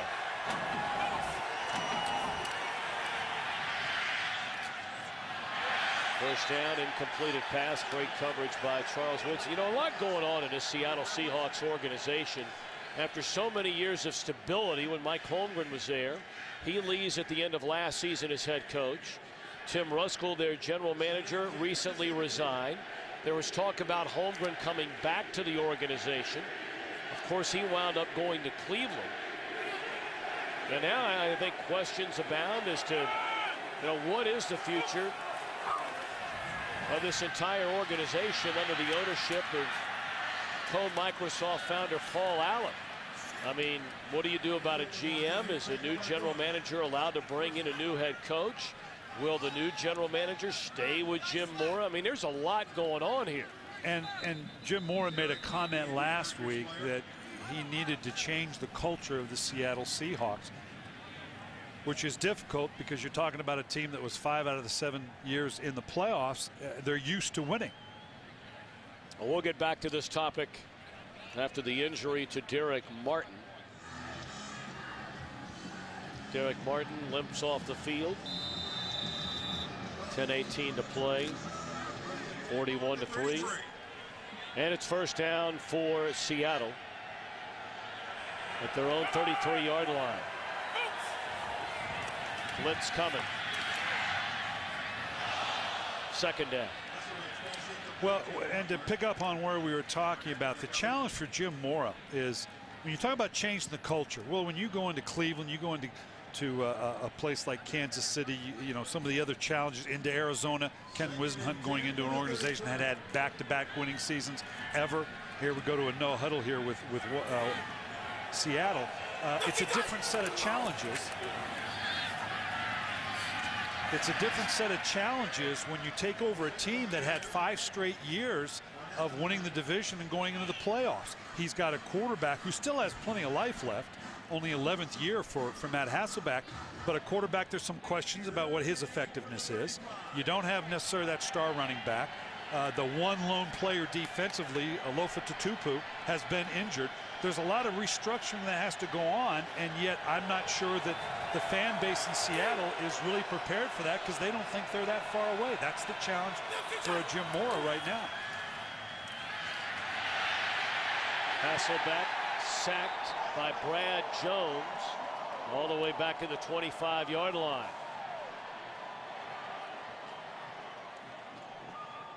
And then there's the additional challenge for Seattle in the whole Mike Holmgren saga here. And here you can just see the pressure coming off the edge here on Hasselbeck. Again, this is twice now on a 3-step drop. He's had to hold the ball. If on a 3-step you don't have an immediate outlet, you got to get rid of the ball because it's just going to collapse around you. But the whole Mike Holmgren saga, does he come back, doesn't he come back? This is a guy that's been very successful for this organization. Just a lot of things going on in Seattle right now. That punt was blocked.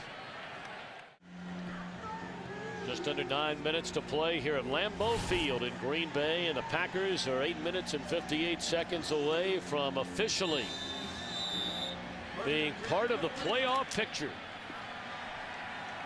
A Packers win and either a Giants or Dallas loss puts Green Bay in the playoffs, and the Giants are getting hammered at home by Carolina.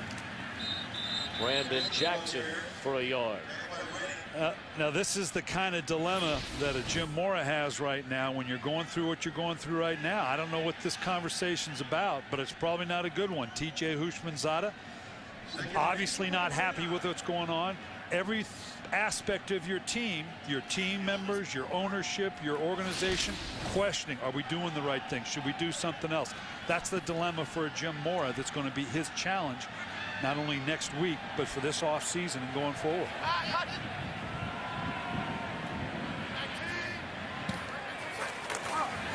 Matt Flynn, the backup quarterback, took over for Rodgers in the waning moments of the third quarter. Completed pass to James Jones. You and I'll see the Saints in their season finale against the Panthers. And we know that Panther team's not going to roll over next week. And that could still be for home field advantage should the Saints lose that game today. Jordy Nelson in traffic. And a late flag comes in. Wow, that came very late. Well, it's all going to be about the timing of Pass this contact. interference, number 23. Defense. Ball will be placed at the spot of the foul. First down. Trufant obviously matched up on Nelson. The ball is a little underthrown. So far, you're good. But now he got his hands early, didn't come back looking for the ball. It's going to get called. Actually, the ball being a little underthrown played into their advantage here, and Jordy Nelson having to wait and come back for it. So now first and goal, Green Bay at the 7. Amon Green checks into the game behind Quinn Johnson.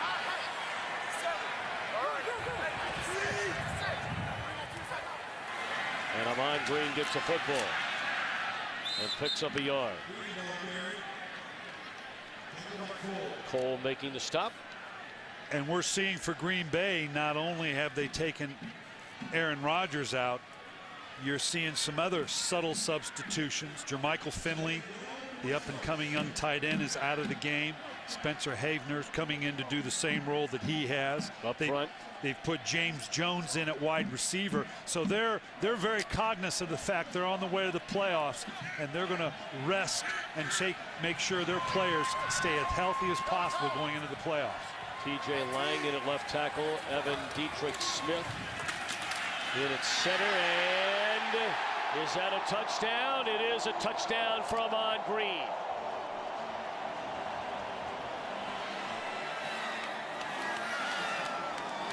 You know, Amon Green has been waiting a long time to do this again. Was there pretty much every single week for about 7 years, and he left to go to Houston. Injury-plagued couple of years. They brought him back the 3rd week of October, and that is his first touchdown of the season. And he's family here. He grew up here, so to speak, and obviously good feeling for him to be able to go back into that Lambeau Leap mode. 48-3, the Packers in front. Brian Billick, one more week to go in the regular season, and still certainly spots available, if you will, in that playoff race in both the NFC, although one less available by this game's end. Packers will secure a wild card spot. But when you look at the NFC, and we know what New Orleans had done the entire year before finally losing a week ago, now in a tight one today. Minnesota looked great up until 3 weeks ago. And now all of a sudden, they don't even look mediocre. They have looked very bad in a couple of games, including the thrashing they took against Carolina. Arizona times look spectacular, as they did last week, and other times they look awful, like when they turned it over 7 times against the 49ers. As Rankin brings it out to the 30. There is a penalty flag down. Personal foul, horse collar tackle, 32, kicking team. 15-yard penalty from the end of the play, first down. You know, as you look at the teams,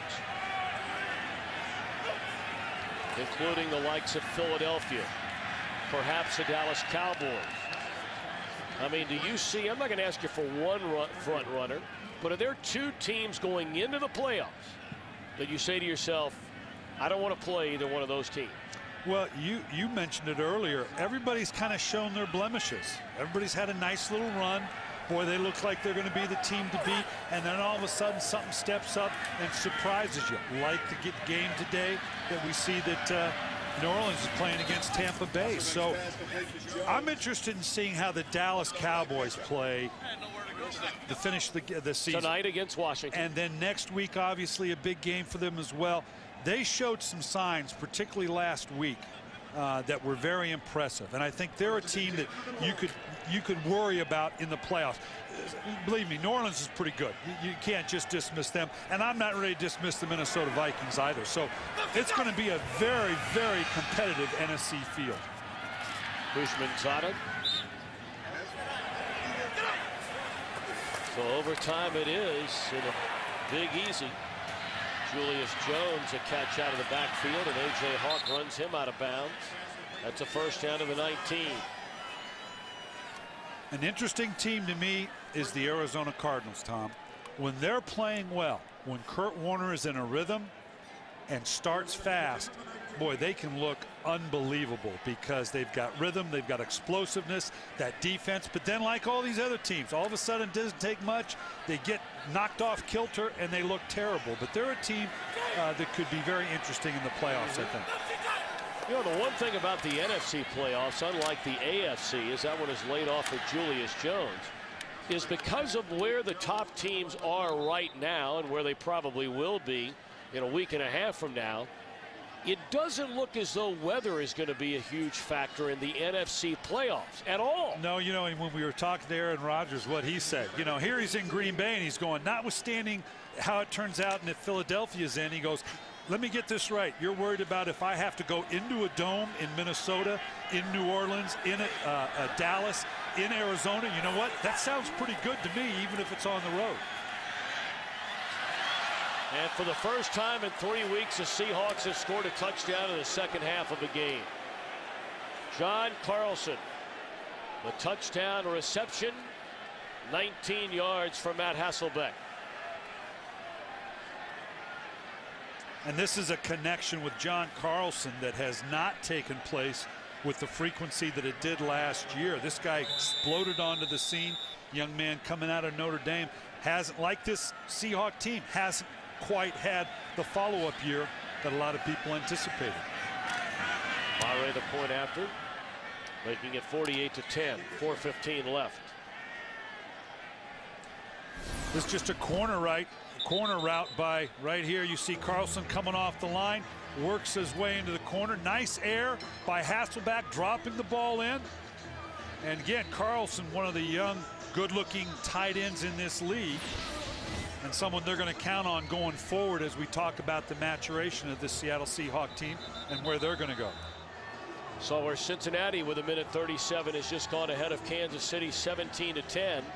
If the Bengals win that game, they are champions of the AFC North. Baltimore, meanwhile, starting play a game back of the Bengals, has just fallen behind 23-20 at Pittsburgh. Ravens still trying to get in as a wild card. Yeah, and you knew it was going to come down to the outcome of that Pittsburgh-Baltimore game. And Pittsburgh, if they can win, even though they went on a 5-game losing streak, big win against the Green Bay Packers last week, and if they can hold off on the Baltimore Ravens, they're very much alive. Charles Woodson will bring this one back, and he'll just run out of bounds. There's no sense in him taking a hard hit. All right, let's jump over to the AFC. Yeah, this is a little more complicated here. And weather will be a factor in the AFC. Now, if every game's played in Indianapolis, once you get near the end, you're inside. San Diego, good weather outdoor. Not the story with New England or Cincinnati or pretty much most of the other teams involved in the chase for the wild card. Denver, Baltimore, Jets still in it. Miami, boy, you talk about a huge loss today. Miami just got drilled today. Yeah, and that's a bit of a surprise. They had some momentum going, and they were a team that I thought might be able to fight their way into the playoff picture, but a big loss today. And that record does not show you because their game is not a final yet.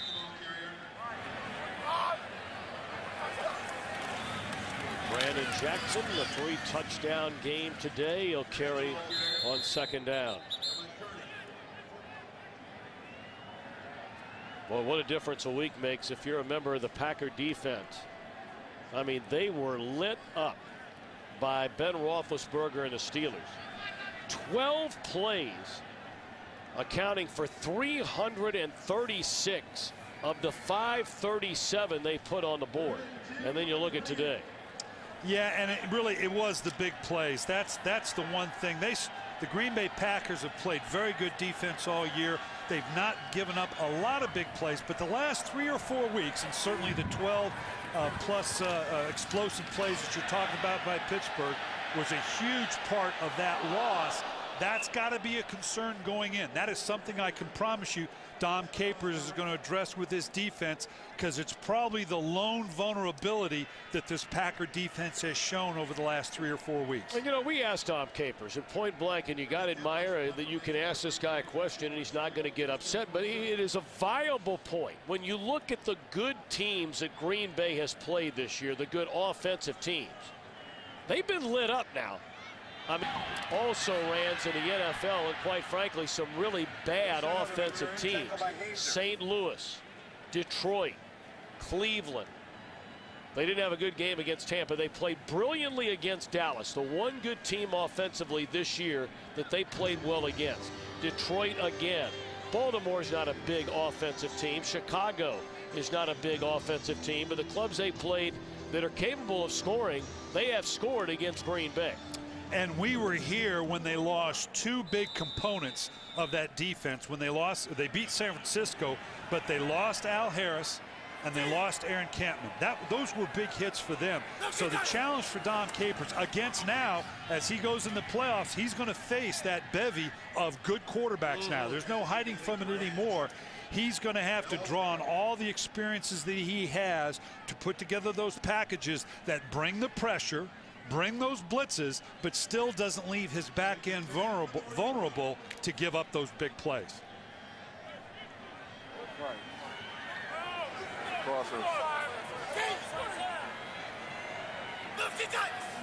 Hasselbeck still in there, going to hand it off on second down. Forsett inside the 40 to the 38. Well, Hasselbeck trying to hurry his team to the line of scrimmage before we reach a 2-minute warning. And he's not going to get a play off. Be a lot of celebrating going on in Green Bay, Wisconsin tonight. The Giants have already lost 41-9 to the Carolina Panthers. You couple that with a Green Bay win here, and the Packers are on their way to the playoffs. Houshmandzadeh, a catch to the 32. Of course, for Aaron Rodgers, it'll be his first trip to the playoffs. And we talked about what a young team Green Bay is. That's going to be part of this process. How does this young team handle itself in the playoffs? Which means, again, notwithstanding the most severe circumstances, they're going to have to do it via all on the road. We talked about likely in a lot of domes, with the exception being of Philadelphia. But those are the challenges for Mike McCarthy with this young team. But he's got some key veterans that have been in the playoffs, like a Charles Woodson, like a Driver. These guys have been around and are going to be able to mentor the young guys as to this is how the temperament changes when we get into the playoffs.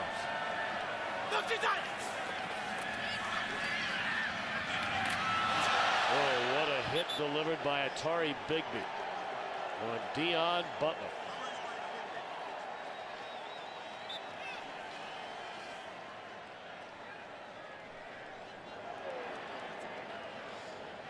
Mike McCarthy's enjoying himself right now. I know he's on the way to the playoffs, but I can tell you right now, look in his eyes, he's already thinking about how am I going to handle next week. How would you handle next week? I mean, it's not like you're playing for home field advantage. The only thing that maybe you're playing for is if somehow, some way, the only team behind you in the playoff race were to win out and you win out, you'd get that last game at home, but the chances of that are slim and none. We're going to see a lot of what we're seeing right now, a lot of second-line players. You may play your starters for a while. You keep a little bit of a rhythm. Keep in mind now, you're only talking about a 45-man active day roster. It's not like you can put a guy down and the other guy, you got a lot of bodies to put in there. Plus, if you put a backup in a starting role, he probably has to stay on special teams. You're increasing the snaps, the chances of someone getting hurt. So it's a delicate balance. Incomplete on 4th down, so the Packers will officially begin the celebration.